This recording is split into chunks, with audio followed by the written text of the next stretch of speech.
Welcome to educational mind. आज हम पढ़ने वाले हैं chapter number 4 of geography book. तो हमारा चैप्टर नंबर 4 है एग्रीकल्चर। ये चैप्टर बहुत ही इंपॉर्टेंट है, तो आप इस चैप्टर को जरूर देखना और समझना।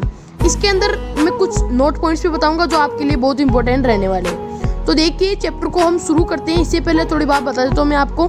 चैप्टर थोड़ा लॉन्ग है, इसलिए हम इसको 2 पार्ट्स के अंदर कवर करेंगे। ये है पार्ट 1 और पार्ट 2 की लिंक मैं डिस्क्रिप्शन में दे दूंगा। हमारे चैप्टर को हम शुरू करते हैं। India is an agriculturally important country. 2/3 of its population is engaged in agricultural activities. It is A primary activity. India के अंदर जो 2/3 पॉपुलेशन है, जो यानी पूरी पॉपुलेशन है, उसकी 2/3 जो हिस्सा है वो एग्रीकल्चर एक्टिविटीज करता है। और एग्रीकल्चर एक प्राइमरी एक्टिविटी है, प्राइमरी साधन है। ठीक है। अगली बात आती है टाइप्स ऑफ फार्मिंग की, यानी कि इंडिया के अंदर कितने प्रकार की फार्मिंग की जाती है वो हम बात करने वाले हैं।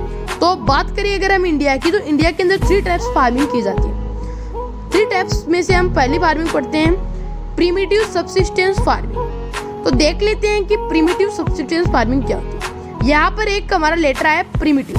प्रिमिटिव का मतलब होता है जो हमारे पुराने जमाने में कुछ भी काम किया जाता था उसको बोलते हैं primitive. So primitive subsistence farming is practiced in small patches of land with the help of primitive tools like hoe and sticks and family community labor।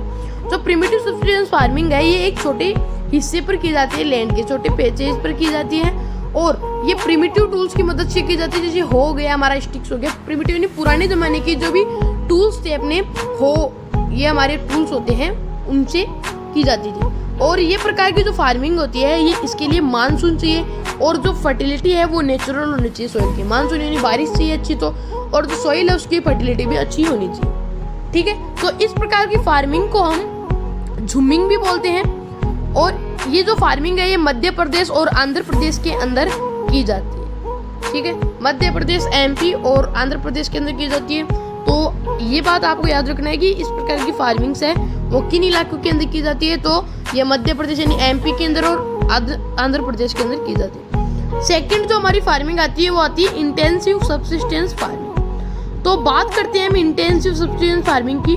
This type of farming is done in high population areas. It is labour intensive farming where higher inputs are given for good production. इस प्रकार की farming है वो उन areas के अंदर की जाती है जहाँ की पॉपुलेशन ज़्यादा है। इन फार्मिंग्स के अंदर हम जो इनपुट्स है वो तो ज़्यादा देते हैं ताकि गुड प्रोडक्शन हो सके। इनपुट्स का मतलब हम जो इनके अंदर सीड्स डालते हैं या फिर पेस्टिसाइड्स, फर्टिलाइजर्स वो ज़्यादा मात्रा के अंदर डालते हैं ताकि हमारी जो फसल है वो अच्छी हो और हमें प्रोडक्शन है वो अच्छा मिले। क्योंकि हमने इनपुट अच्छा डाला है तो हमें आउटपुट भी अच्छा मिलेगा। लास्ट जो बात आती है वो आती है कॉमर्शियल फार्मिंग की। तो कॉमर्शियल फार्मिंग वो फार्मिंग होती है जिसके अंदर हम कॉमर्शियल पर्पज के लिए यूज में लेते हैं। कॉमर्शियल पर्पज मतलब डेफिनेशन के अंदर पढ़ लेते हैं। In this farming of higher doses of modern inputs, example higher yielding variety HYV seeds, chemical fertilizers, pesticides, insecticides are used in order to obtain higher productivity। इस प्रकार की फार्मिंग के अंदर इनपुट्स बहुत ज़्यादा दिए जाते हैं। जैसे कि मतलब मॉडर्न इनपुट्स हमारे यूज में लिए जाते हैं, मॉडर्न टेक्निक्स जैसे हमारे सीड्स हो गए, higher yielding varieties HYV seeds, chemical fertilisers, pesticides, insecticides. और ये इसलिए दी जाती हैं ताकि हमारी जो प्रोडक्टिविटी है, प्रोडक्शन है वो बहुत अच्छा हो सके।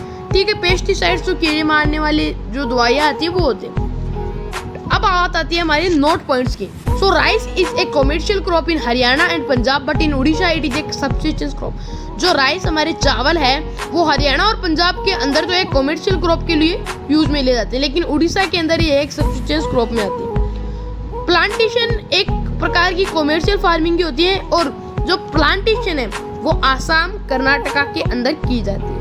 और आसाम कर्नाटका के अंदर प्लांटेशन स्टेट्स भी कहते हैं इन दोनों। ओके। तो ये हमारे नोट पॉइंट्स थे, इनको आप गहराई से समझना और ध्यान रखना। तो हमारा कंप्लीट हो चुका है पार्ट 1। ये था हमारा पार्ट 1। पार्ट 2 आपके लिए जल्दी आएगा, आप उसे जरूर देखना क्योंकि पार्ट 2 बहुत ही इंपॉर्टेंट रहने वाला है। पार्ट 2 के अंदर हम डिस्कस करेंगे क्रॉपिंग पैटर्न, जो कि बहुत ही इंपॉर्टेंट टॉपिक है हमारे लिए इस चैप्टर के लिए। क्रॉपिंग पैटर्न के अंदर हम जो रेबी क्रॉप्स और जो हमारे खारिफ क्रॉप्स है उनके बारे में पढ़ेंगे हम। तो फिलहाल के लिए बस इतना ही। अगर आपको हमारा वीडियो अच्छा लगा हो तो चैनल को सब्सक्राइब जरूर करना और पास वाली जो बेल आइकन है उसे जरूर प्रेस करना, क्योंकि जब भी हम वीडियो बनाए तो आपके पास उसका नोटिफिकेशन पहुंच जाए। Thanks for watching my video.